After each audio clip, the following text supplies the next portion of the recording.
Hey folks, Matt from Art of the Image. I have a lot of friends shooting with the Fuji X100, a lot of friends online, a lot of friends even just locally I know that have it, and a lot of people really loving the Fuji X100.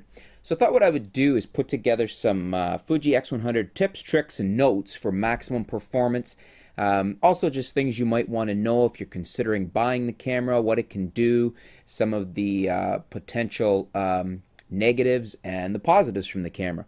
So one of the things that's kind of a little bit of a negative is it can take a long time to wake up from sleep mode. So it's something that you might want to disable in the camera is the sleep function and turn it over to quick start just so you're not waiting for it to wake up when it goes to sleep to conserve battery power. Which leads us into the next thing. You want to have at least one extra battery, if not a few, because the batteries are small capacity and the camera can go through them quite quickly, especially if you're using the electronic viewfinder a lot or doing a lot of image reviewing. So you want to have more than one battery. The JPEG files from the X100 are excellent. I've seen quite a few of them. Very nice, very detailed, very low noise, no banding. Some people have reported the Lightroom conversions from RAW have some banding and some noise at higher ISOs, 3200, 6400. Nothing crazy, but noticeable compared to the JPEGs. Now, the camera does come with the SilkyPix RAW converter, which several people has referred to as the worst RAW converter they've ever seen. So you probably don't want to use that RAW converter. If you are going to shoot RAW, you probably want to use Lightroom or another RAW converter such as Aperture or what's built into Photoshop. So the EVF, the electronic viewfinder, it seems to be accurate and easier to get good focus with than the OVF, the optical viewfinder. So a lot of people seem to be experiencing that, and I've noticed a few people making that same comment. So the EVF seems to be more accurate and easier to use. The shutter lag apparently is excellent. Some people have said it's even faster than DSLR and basically non-existent. So no shutter lag to speak of. Really good option there. A friend of mine that has said that basically the ISO 3200 and 6400 is on par with the 5D Mark II and the Nikon D3 or D700. That's if you factor in the 5D Mark II files resized to the size of the D3 and D700. Those are basically on par if they're resized, and they're saying that basically the X100 is pretty much on par, maybe a tad below the 5D Mark II or the D3 or D700, but very close. So that is very good for the X100 for quality of high ISO images. The lens is reportedly a match for the venerable Nikon 24-70 f2.8G.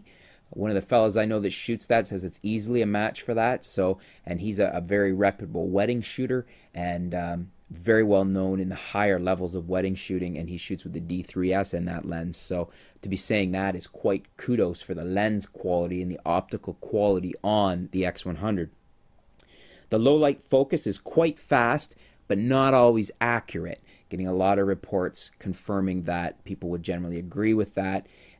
So it's quick to focus, but not always accurate. So perhaps 3 or so out of 5 shots are going to be sharp, and then the other 2 might be out of focus or slightly out of focus, maybe not just as sharp as the other 3. So something to bear in mind there. The image preview, if you have an image up on the LCD on the back, it can take 1 to 2 seconds or so, a delay, before the camera's into shooting mode again and ready to capture another photo. So a little bit of a slight delay to do that. You wouldn't find that, for instance, on the D7000 or the 60D. So just a little bit of a delay there to be aware of on the X100, that if you're reviewing an image, it might take a second or two before you're able to shoot again, before the camera gets that ready to go.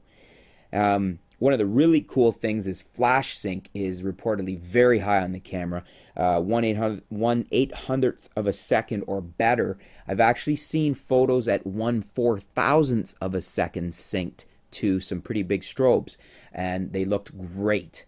So that's really nice to see that we have a very high ability for flash sync, for high shutter speed flash sync on this camera, because that's often a limitation of a lot of our DSLRs these days. A lot of them are at 1/200th of a second or 2/50th of a second. So to see a camera that can actually flash sync at 4,000ths of a second is awesome.